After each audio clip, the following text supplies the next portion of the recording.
আমি শহীদ মাহমুদুর রহমান সৈকতের বোন। আমার ভাই গত 2024 সালের 19শে জুলাই শহীদ হন মোহাম্মদপুরে। সে যখন রাজপথে নামে, একটা নতুন বাংলাদেশের স্বপ্ন নিয়ে রাজপথে নামে। সেটা শুধু আমার ভাই না, যারা আন্দোলনে নেমেছিল, আমার বিশ্বাস প্রত্যেকটা ছেলে মেয়ে যারা আন্দোলনে নেমেছিল সবাই একটা নতুন বাংলাদেশের স্বপ্ন নিয়ে রাজপথে নেমেছিল। কারণ যেই সিস্টেমটা চলে আসতেছিল, যেই জিনিস ক্রমানুসারে হয়ে আসতেছিল, যেই কাজগুলো, যে দুর্নীতিগুলো, সেগুলোতে বিরক্ত হয়ে গেছিলাম আমরা সবাই। কিন্তু কেউ কথা বলতেছিলাম না, মনে করছিলাম যে এটাই সিস্টেম, এটাই চলতে থাকবে। কিন্তু যখন আস্তে আস্তে থাকে না যে একজন ভয়েস রেইজ করলে অটোমেটিক অন্যরাও ভেতর থেকে তারা ভয়েস রেইজ করা শুরু করে। তো 24 সালে সেটাই হয়েছিল, যে দেওয়ালে পিঠ থেকে গেছিল সবার। একজন যখন ভয়েস রেইজ করছে তখন আস্তে আস্তে পুরো বাংলাদেশ একসাথে ভয়েস রেইজ করছিল। কেন? কারণ তারা বাংলাদেশে একটা পরিবর্তন চেয়েছিল। আমার ভাই 19 তারিখে গুলিবিদ্ধ হয়ে শহীদ হন। ওকে খুব কাছ থেকে গুলি করে মারা হয়। আমার একটাই ভাই ছিল, আমার পরিবারের আর মানে আমার মা বাবার আর কোনো ছেলে সন্তান নেই।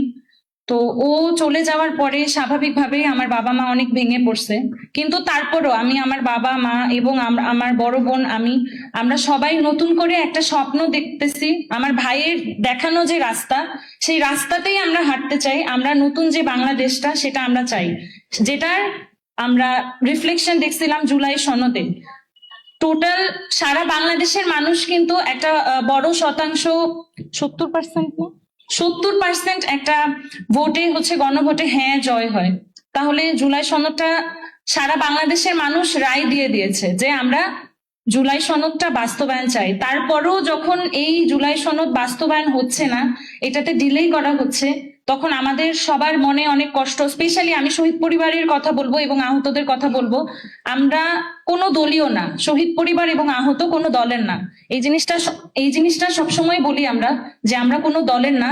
তবে আমরা যেটা আমাদের জন্য ভালো, আমাদের পক্ষে যারা কাজ করবে, যেই হোক না কেন, সে কোনো দলের আমরা না। তবে আমরা চাই যে আমাদের শহীদদের রক্তের যাতে অমর্যাদা যাতে না করা হয়। এখানে অনেক আহতরাও আছে, তাদেরও তো রক্ত গিয়েছে, তারা অনেকে হাত হারিয়েছে, পা হারিয়েছে, চোখ হারিয়েছে একটা নতুন বাংলাদেশের জন্য। কিন্তু তারা যখন অর্ধেক মৃত হওয়ার পরেও, মানে এত স্ট্রাগল করার পরেও তারা যখন দেখতেছে যে তাদের রক্তটা, আমার ভাই তো মারা গেছে, কিন্তু যেই সব আহত তারা এত কষ্ট করে যুদ্ধ করে বেঁচে থাকার পরেও যখন দেখতেছে তারা যেই চেঞ্জেস গুলো চাইছে সেই চেঞ্জেস গুলো হচ্ছে না, তাদের সাথে বেইমানি করা হচ্ছে, তখন তাদেরও দেখতে ভালো লাগে না, আমার বাবা মারও দেখতে ভালো লাগে না। আমার মা প্রতিদিন, আমি জানি আমার মা না, এখানে যত শহীদের মা আছে প্রতিদিন প্রতি রাত কান্না করে যে কেন মারা গেল। এখন তো একটাই প্রশ্ন, মানে রাগ লাগে যে কেন গেল আমার ভাইটা, আমার অনেক রাগ লাগে, মনে হয় যে কেন গেল, কিছু তো চেঞ্জ হইলো না, কোনো কিছু আমাদের ফেভারে কোনো কিছু আসতেছে না, তাহলে কেন শুধু শুধু গেল?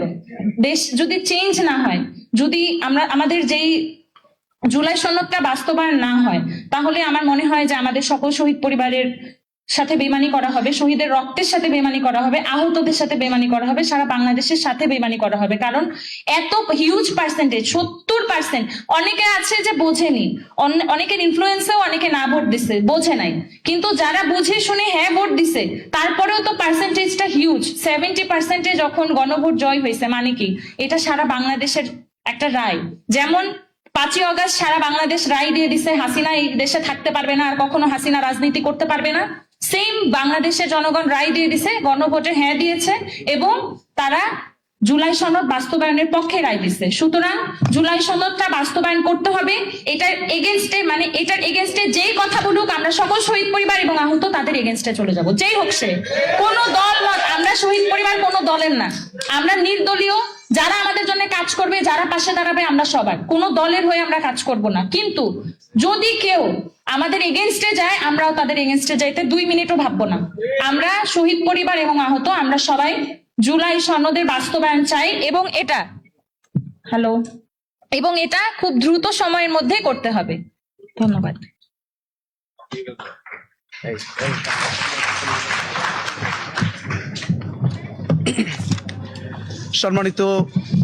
সম্মানিত উপস্থিতি, আজকের এই অনুষ্ঠানে এ পর্যায়ে বক্তব্য পেশ করার জন্য বিনীতভাবে অনুরোধ করছি আমাদের শহীদদের গর্বিত পিতা শহীদ শেখ মেহেদী হাসান জুনায়েদের সম্মানিত পিতা জনাব শেখ জামাল হোসেন জামাল হাসানকে বক্তব্য পেশ করার জন্য বিনীতভাবে অনুরোধ করছি।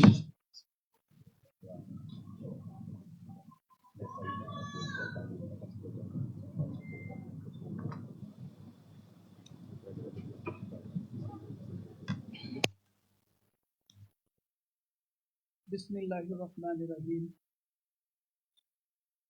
আজকের এই মত বিনিময় সভায় শহীদ পরিবার এবং আহত যে ভাইরা এখানে এবং শহীদ পরিবার সবাই যারা উপস্থিত হয়েছেন এবং আমার পাশে আছেন শ্রদ্ধেয় এবং আমাদের 11 দলীয় জোটের যে মহামান্য যারা এখানে বসে আছেন উপস্থিত আছেন, তারা আমাদের গার্জিয়ান, তারা আমাদের গুরুজন। আমরা তাদের কাছে থেকে দিক নির্দেশনা শিখব। আজকে যারা আমার পরবর্তীতে যারা যা বলে গেছেন, তারা আমার কথাই বলে গেছেন। আমি মনে করি পবিত্র জায়গা হচ্ছে সংসদটা। সেই পবিত্র জায়গার সারা বাংলাদেশের মানুষের চাওয়া পাওয়া সব ওইখান থেকে নির্ধারিত হয়। মানুষের স্বপ্ন আজকে জুলাই সদন নিয়ে যা হচ্ছে রীতিমতো রং তামাশা। আমরা কখনো বিশ্বাস করতে পারি নাই যে আজকে আমাদের রাস্তায় দাঁড়াইতে হবে। আমরা মনে করেছিলাম যে 5ই আগস্টের পর থেকে আমরা নতুন একটি বাংলাদেশ খুঁজে পাব। আমরা কি পেয়েছি ভাই? আমরা এখনো পাই নাই। কেন পাই নাই? কারণ আমাদের সাথে প্রতিশ্রুতি ভঙ্গ করেছে তারা রীতিমতো আমাদের সাথে গাদ্দারি করছে। তারা হাঁ ভোটকে 70% জয়ী করেছি। সারা বাংলাদেশের মানুষ যেই জায়গায় সবাই তাদের স্বীকৃতি দিয়েছে যে না, আমরা এইভাবেই সংসদ পরিচালনা চাই এবং দেশটা এইভাবেই চলবে, কিন্তু তারা সেই আমাদের আশ্বাস ধূলিসাৎ করে দিয়েছে। আজকে বড় কষ্ট লাগে। একটি ছেলে হারিয়েছি, তাদের কেউ কিন্তু হারায় নাই। তারা কোথায় ছিল? তারা এখানে কিন্তু ছিল না। আজকে আমার বাচ্চার বয়সটা মাত্র 14। কি বোঝে ও? আন্দোলন কি বোঝে? ও সবসময় একটা কথাই বলতো, সেটা হচ্ছে যে বাবা শিক্ষা দিয়ে তুমি কি করবে? শিক্ষা দিয়ে কি কাজ? বাবা শিক্ষা দিয়ে কিছু হবে না। এখন শিক্ষা এখন নাই বাবা। এটার মধ্যে বৈষম্য চলে আসতেছে। তুমি যে বলতেছো যে আমি বড় হয়ে বড় কিছু হব, চাকরি করব, বড় কিছু করব, কিচ্ছুর আশা নাই বাবা।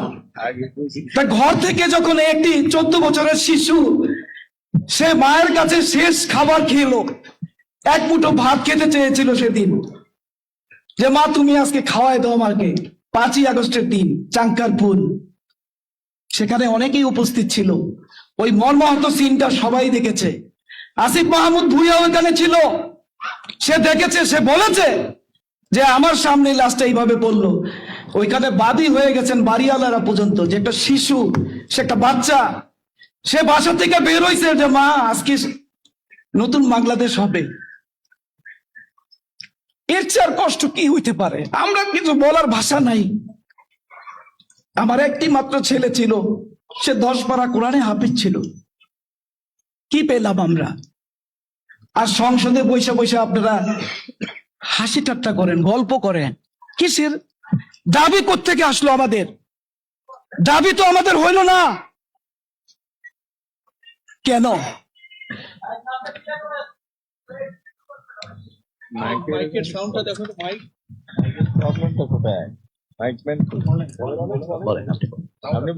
আমরা সেই দাবি নিয়ে এখানে আসছি, আমাদের মত বিনিময় কথাগুলি বলতে আসছি। খুব দুঃখ লাগে, কষ্ট লাগে।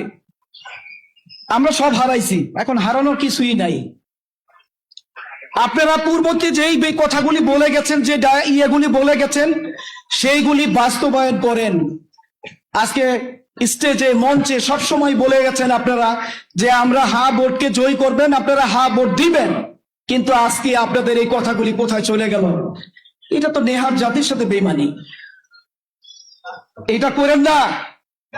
এটা ধিক্কার জানানো উচিত। এটা গাদ্দারি হচ্ছে। এই গাদ্দারি আমরা মেনে নিব না। এই গাদ্দারি আমরা কখনো মেনে নিব না। আমি বলতে চাই, আজকের এইখান থেকে শুরু হোক যে প্রতিটা গাদ্দারির জন্য আমি চাঙ্কার বলে এমন কি আছে যে আমি সবকিছু ডিটেলস নিয়ে আসছি আমার কাছে, সমস্ত ভিডিও আমার কাছে আছে, এবং কি আন্তর্জাতিক ট্রাইব্যুনালে আমি সব দেখাইছি। তারাও বলছে যে আপনি এত ভিডিও কোত্থেকে কালেকশন করলেন। সুজন সে 10-12টা গুলি করে ফালাইছে, তারা দিছে 6 বছরের জেল। খুব হাস্যকর ব্যাপার। আর যে পালায় আছে তারা দিছে ফাঁসি। চিন্তা করে দেখেন কাদের কাছে বিচার চাইবেন আপনারা। এর জন্যই বলি, আমার শহীদ ভাইরা এবং আমার আহত পরিবারের যে ভাইরা এখানে উপস্থিত আছেন, আপনারা মাঠে নেমে যান। মাঠে নামবেন না আপনারা? অবশ্যই নামবেন আপনারা মাঠে। আমাদের জুলাই সদন বাস্তবায়ন করতে হবে ইনশাল্লাহ। এটা বলেই আমি শেষ করলাম। আসসালামু আলাইকুম ওয়া রাহমাতুল্লাহি ওয়া বারাকাতুহু।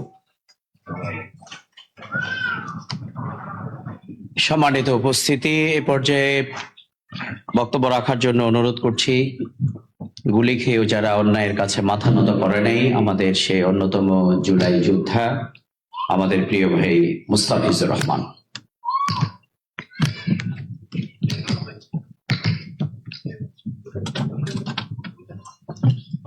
বিসমিল্লাহির রহমানির রহিম। আলহামদুলিল্লাহ, আল্লাহ তাআলার কাছে শুকরিয়া আদায় করছি যে আমরা দীর্ঘ 72 ঘন্টা অনশন করেছি শুধুমাত্র একটা জিনিসের জন্য, আপনাদের যাতে বিবেকটা জাগ্রত হয় যে এখনো জুলাই শহীদ পরিবার এবং আহতদের মধ্যে জীবিত আছে। আপনারা যাতে জুলাইয়ের যে আত্মাহুতি, জুলাইয়ের যে সংগ্রাম, সেটা যাতে আবার রিমাইন্ড করেন। আপনারা দেখে থাকবেন যে বাংলাদেশের ইতিহাসে এটা প্রথমবার যে রাজু ভাস্কর্যের পাদদেশে কোনো আন্দোলন হয়েছে, কোনো অনশন হয়েছে, যেটাকে মিডিয়া ব্ল্যাক আউট করে রাখা হয়েছে। কোনো মেইনস্ট্রিম মিডিয়া সেখানে ছিল না।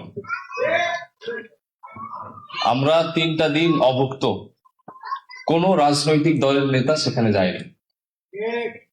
আমরা যখন রাজপথে ছিলাম, সংগ্রাম করেছি, তখন কি তারা দেশে ছিল? রাজপথে ছিল? এখন সংসদে আছে? আছে, কিন্তু আমরা এখনো রাজপথে আছি। অন্তর্বর্তী সরকার গঠিত হয়েছে আমাদের এক রক্তক্ষয়ী যুদ্ধের পরে।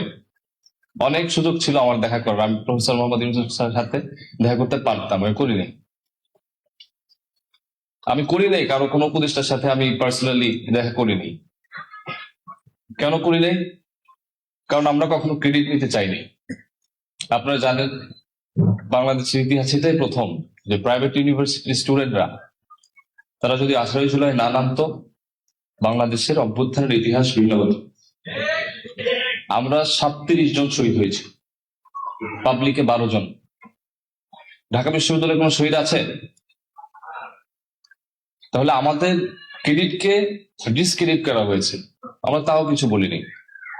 কিন্তু একটা বিষয় আমাদের কোনো আপোষ হবে না।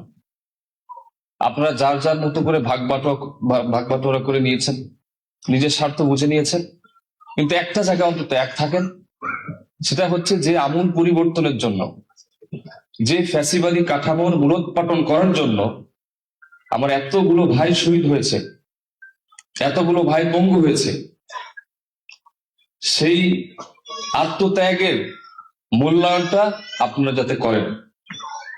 আপনারা জানেন যে বাংলাদেশের ইতিহাসে প্রথম গণভোট হয়েছে 1977, আর এটার প্রবর্তক ছিলেন শহীদ প্রেসিডেন্ট জিয়াউর রহমান। গণভোটের মধ্য দিয়ে কিন্তু এই বিএনপির জন্ম হয়েছে, এবং তার গণভোটের উদ্দেশ্য কি ছিল? He was a CMLA, it means chief marshal law administrator. একজন চিফ মার্শাল ল অ্যাডমিনিস্ট্রেটর সে কখনোই রাষ্ট্রপতি হতে পারে না সাংবিধানিকভাবে, পারে? তাহলে একজন সামরিক আইন প্রণেতা, সামরিক নেতা, সে কিসের ভিত্তিতে রাষ্ট্রপতি হলো বা বাংলাদেশের জনগণের রাষ্ট্রের দায়িত্ব নিল? রেফারেন্ডাম, গণভোট। বাংলাদেশে এইটাই ছিল প্রথম গণভোট, এবং এটা ছিল সামরিক শাসনকে বৈধতা দেওয়ার প্রক্রিয়া, এবং 98.9% মানুষ ভোট দিয়ে তাকে তার ক্ষমতার বৈধতা দিয়েছিল। এবং সেকেন্ড রেফারেন্ডাম দিয়েছিল হোসেন মোহাম্মদ এরশাদ 1985-এ, 21 মার্চ। একই উদ্দেশ্য, যে সেও ছিল আপনার সেনাপ্রধান, সেও ছিল আপনার সামরিক প্রধান, তো সেও বৈধতা চেয়েছিল যে আমি রাষ্ট্রীয় ক্ষমতা নিতে চাই, সুতরাং আমি গণভোট দিচ্ছি, আপনারা যদি বৈধতা দেন আমি ক্ষমতায় থাকবো, নাহলে থাকবো না। এবং জনগণ তাকেও মোর দেন 80% ভোট দিয়ে তাকে তার ক্ষমতার বৈধতা দিয়েছে। তাহলে প্রথম দুইটা গণভোট হয়েছে কি জন্য? সামরিক শাসনকে বৈধতা দেওয়ার জন্য। এবং এটা চলার পরে 90s-এ এসে আপনার এরশাদ বিরোধী আন্দোলন, তখন আপনারা রাজনৈতিক ঐক্যমতে এসে তার বিরুদ্ধে অভ্যুত্থান ঘটিয়েছেন। তারপরে তৃতীয়বার যখন গণভোট হয়েছে, এটা কে করেছে? আপসহীন নেত্রী বেগম খালেদা জিয়া করেছেন, এবং এটার উদ্দেশ্য ছিল সংবিধান সংস্কার। তাহলে বাংলাদেশের যিনি প্রধানমন্ত্রী আছেন এখন, তার অবশ্যই তার পিতামাতার গৌরবোজ্জ্বল ইতিহাসকে মনে করতে হবে। বেগম জিয়া তিনি 16 অ্যামেন্ডমেন্ট এনে তিনি ক্ষমতার সংস্কারের বৈধতা চেয়েছিলেন। তিনি কিন্তু আগে নির্বাচিত হয়েছেন, তারপর গণভোট দিয়েছেন।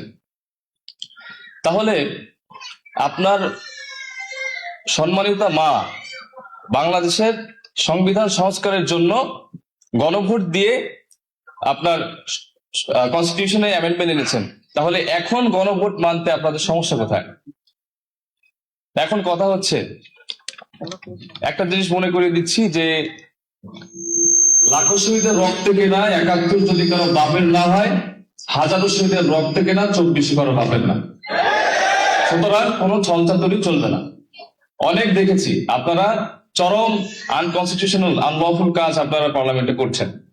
আপনারা রেফারেন্ডামকে ভয়ের অ্যাপ্লিকেশন বলেছেন, হুইচ ইজ ইনকারেক্ট। আপনারা পার্লামেন্টকে সভরেন বলেছেন, হুইচ ইজ ইনকারেক্ট। এই কথাগুলো আপনারা একান্তই গায়ের জোরে বলছেন, এটা করা চলবে না।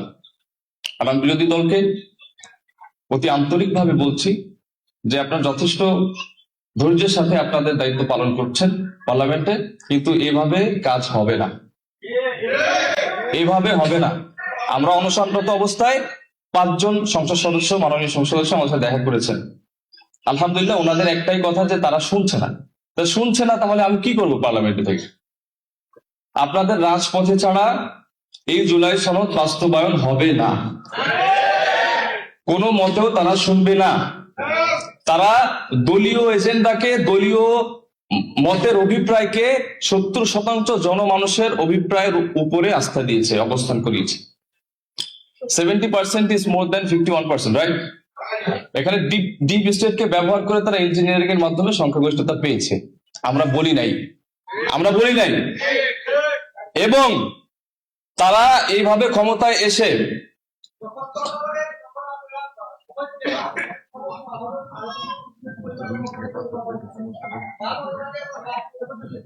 আচ্ছা, একটু আমি আমি আমি বলা উচিত আমার মনে হয়।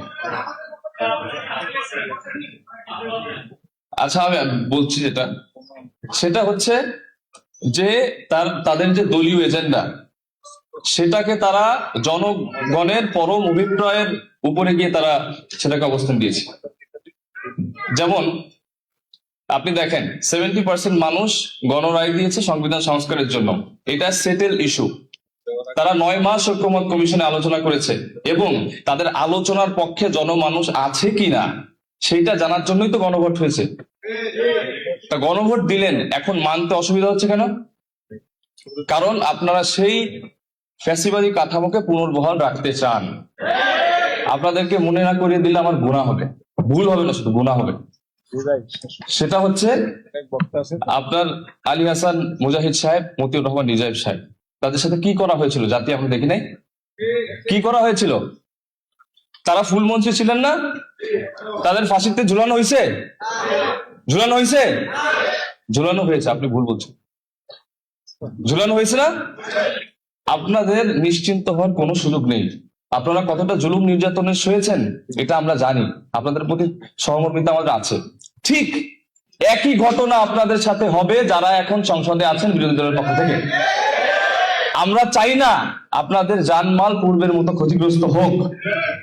আপনারা যদি এখনই সংবিধান সংস্কারের জন্য রাজপথে না নামেন, আপনাদেরকেও সাসপেন্ড করে দিবে, আপনাদের দলের নিবন্ধন বাতিল করে দিবে।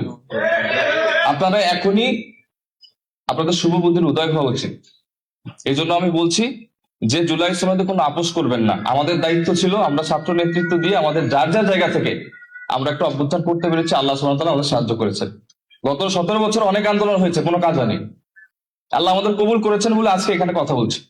আমরা নিজেদের কোনো ক্রেডিট নেই না, দাবিও করি না। আমরা প্রাইভেট থেকে উপদেষ্টা হইতে চাই নাই, যাই নাই। কোথাও থেকে একটা কলঙ্কের দাগ আমাদের গায়ে লাগতে দেয়নি, আলহামদুলিল্লাহ।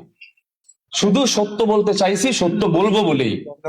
এবং আমি একটা কথা বলে শেষ করে দিচ্ছি যে আপনারা যদি বাংলাদেশের জনমানুষের ভবিষ্যতের তোয়াক্কা করেন, আপনারা অবশ্যই কোনো দাড়ি, কমা, সেমিক্লোন, হাইফেন একটাও যেন জুলাই সনদ থেকে হারিয়ে না যায় এবং ওইভাবে পুঙ্খানুপুঙ্খন ভাবে যেন বাস্তবায়ন করতে হবে।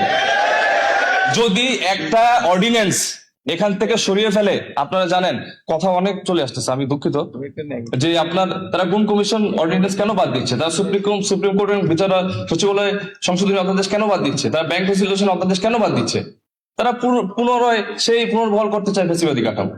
তা আপনারা এই কাঠামোয় থাকলে তো রাজনীতি করতে পারবেন না, পরের বার কোনো সংসদ নির্বাচন করতে পারবেন না। এখনো কেন রাষ্ট্রপতিকে সরানো হয় না, এই প্রশ্নটা আপনারা কেন করছেন না? চুপ্পু এখনো কিভাবে আপনার রাষ্ট্রপতি? এবং এই যে আপনার শেখ হাসিনা বলেছে যে আমি লেথাল ওয়েপন ইউজ করার অর্ডার দিয়ে দিয়েছি, এই একটা অর্ডারে আমার 2000 ভাই নাই। এটা চুপ্পুর সাথে বসেই মিটিং হয়েছে। আমি 10 সেকেন্ড। আর সেটা হচ্ছে যে তারা চুপ্পুকে এই জন্য সরাচ্ছে না কারণ পরবর্তী নির্বাচনের আগে তারা প্রেসিডেন্ট চেঞ্জ করবে এবং নির্বাচনকে আবার ইলেকশন ইঞ্জিনিয়ারিং এর মাধ্যমে আবার ক্ষমতায় থাকবে এবং আপনাদের নিশ্চিহ্ন করে ফেলবে, আমাদেরকেও করবে। এবং এখন যেহেতু সময় আছে, আপনাদের আল্লাহর দোহাই আপনারা ঐক্যমত হয়ে রাজপথে নামেন, যে আপনারা যদি না করেন আমরা সরকার বিরোধী আন্দোলন করতে প্রস্তুত।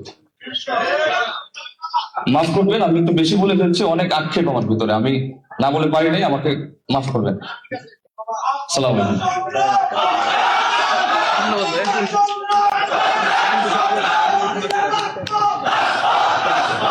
যে সম্মানিত উপস্থিতি, এই পর্যায়ে আমি কথা বলার জন্য বিনীতভাবে অনুরোধ করছি শহীদ শাহরিয়ার খান আনাসের গর্বিত মাতা জনাব সানজিদা খানম দীপ্তি। আপনারা জানেন শহীদ আনাস স্কুলের ছাত্র ছিল, ক্লাস 10-এ পড়তো। তার মাকে চিঠি লিখে গোপনে যিনি বাড়ি থেকে বের হয়ে এই আন্দোলনের শরীরে শাহাদাত বরণ করেছিলেন, সেই শহীদ শাহরিয়ার খান আনাসের গর্বিত মা সানজিদা খান দীপ্তিকে সংক্ষিপ্তভাবে কথা বলার জন্য বিনীতভাবে অনুরোধ করছি। আমরা অনেককেই সময় দিতে চাই যে সবাই একটু একটু করে বলুক, এজন্য আমরা সবাই যদি একটু করে সংক্ষেপে বলি তাহলে অনেকজন এখানে কথা বলার সুযোগ পাবে ইনশাআল্লাহ। আসসালামু আলাইকুম। শুরু করছি 1971 থেকে 24 পর্যন্ত দেশের প্রয়োজনে শহীদ হওয়া সকল শহীদদের আত্মার মাগফিরাত কামনা করে, 24-এর আহত সন্তানদের আরোগ্য কামনা করে, 24-এর সেই ভয়াবহ দিনগুলোতে স্বৈরাচার সরকার যখন তার নির্দেশে পুলিশ, বিজিবি, র্যাব, ডিবি, সেনা সদস্য, ছাত্রলীগ, যুবলীগ দ্বারা শিক্ষার্থীদের উপর গুলি চালায়, হেলিকপ্টার থেকে গুলি ছোড়া হয়, শত শত শিশু, কিশোর, ছাত্র জনতা নিহত হয়, হসপিটালে লাশের বন্যা, ডাক্তাররা হিমশিম খাচ্ছে সেই আহতদের চিকিৎসা দিতে। আনাস তখনও ঘরে বসে এসব লিখে তার পড়ার খাতায়, পড়ায় তার মন বসে না। ভাইদের মারছে যে, কোন স্বাধীন রাষ্ট্রে একটা আন্দোলনের মুখে তার ভাইদের মারার, দেশের জনগণকে মারার কোনো রাইট সরকারের নাই। সরকার নিজেই নির্দেশ দেয় গুলি করতে, আবার নিজেই রাষ্ট্রীয় শোক পালন করে, ছাত্রদের গণহারে গ্রেফতার করে। সেদিনও আনাস ভাবে আজকের এই দিন দেখার জন্যই কি লাখো শহীদ এ দেশটাকে স্বাধীন করেছিল? সবকিছু জেনেই আনাস সেই নতুন বাংলাদেশের স্বপ্ন দেখে রাজপথে নামে। একটা রক্তাক্ত নিথর দেহ নিয়ে আনাসকে আমি ঘরে ফিরি। অতঃপর আমি একজন শহীদের মা, আমি শহীদ আনাসের মা। আনাস এদেশের মাজলুম জনগণের প্রতিনিধিত্ব করে বলেই আমি মনে করি প্রত্যেকটা শহীদই রাষ্ট্রের শ্রেষ্ঠ সম্পদ। যে মানবাধিকার লঙ্ঘন হয়ে আমাদের সন্তানরা গুলিবিদ্ধ হইল, সেই মানবাধিকার অধ্যাদেশ, গুম অধ্যাদেশ, দুদক অধ্যাদেশ, ব্যাংক অধ্যাদেশ, পুলিশ কমিশন অধ্যাদেশ বাতিল করে শহীদের রক্তের সাথে নাইনসাফি করা হইল বলেই আমি মনে করি আমাদের সন্তানরা যে নতুন বাংলাদেশের স্বপ্ন দেখেছিল সেখানে দেশের চাবি থাকবে জনগণের হাতে, সরকার হবে জবাবদিহিতার। হাসিনার মতো একচ্ছত্র নিয়ন্ত্রণ করে সরকার বিচার বিভাগকে নিজের আয়ত্ত করে রাখবে। ঐক্যমত পোষণ করার পরেও, মাজলুম দল হওয়ার সত্ত্বেও বিএনপি ক্ষমতায় যাওয়ার পর শহীদের আকাঙ্ক্ষাকে ভুলে গিয়ে গণরায়ের বিপক্ষে অবস্থান করবে এমন প্রত্যাশা আমাদের ছিল না। আমরা মনে করি হাসনাত, নাহিদ তারা শহীদ ও আহতদের প্রতিনিধিত্ব করে সংসদে। আমরা এটাও মনে করতে চাই বিএনপি সরকার শহীদের আকাঙ্ক্ষা বাস্তবায়ন করে জনগণের ম্যান্ডেট বুঝে জনগণের সরকার হয়ে উঠবে, যেখানে কোনো রাজনৈতিক দ্বিচারিতা থাকবে না। আজকে যে শিশু হাদির মতাদর্শের অনুসারী, কালকে আগামীতে তারা নতুন বাংলাদেশের প্রতিনিধিত্ব করবে ইনশাআল্লাহ। এ জাতি মাথা নোয়াবার নয়, এ জাতি কারো দাসত্ব মানতে শিখে নাই। মাননীয় সরকার জনগণের হয়ে যান, জনগণ আপনার হয়ে যাবে। সবশেষে এটাই বলতে চাই, রাষ্ট্র যেন রাষ্ট্র দানবে পরিণত না হয়, রাষ্ট্র যেন সবকিছুর ঊর্ধ্বে গিয়ে শহীদদের মূল্যায়ন করে। বাপের দোয়ায় নিয়োগ না দিয়ে মায়ের দোয়ায় রাষ্ট্রের শ্রেষ্ঠ সন্তান আহতদের নিয়োগ দিন। আমার সন্তানেরা রাজপথে জীবন দিয়েছিল বলেই আজকে আপনারা সংসদে।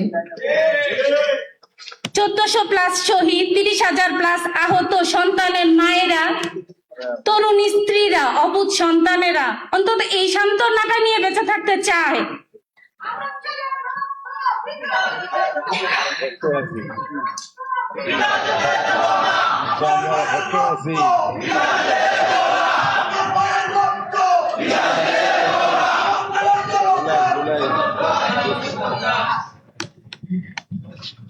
আমরা এই সান্ত্বনাটা নিয়ে বেঁচে থাকতে চাই যে আমাদের সন্তানদের রক্তের বিনিময়ে আমরা একটা ইনসাফের বাংলাদেশ তৈরি করতে পেরেছি। জুলাই সনদ বাস্তবায়ন করুন, জুলাইয়ের আকাঙ্ক্ষাকে বাস্তবায়ন করুন, নচেত আমাদের সন্তানদের সাথে, আমাদের সন্তানদের রক্তের সাথে বেইমানি করা হবে, যেটা আসলে আমরা মানতে পারবো না।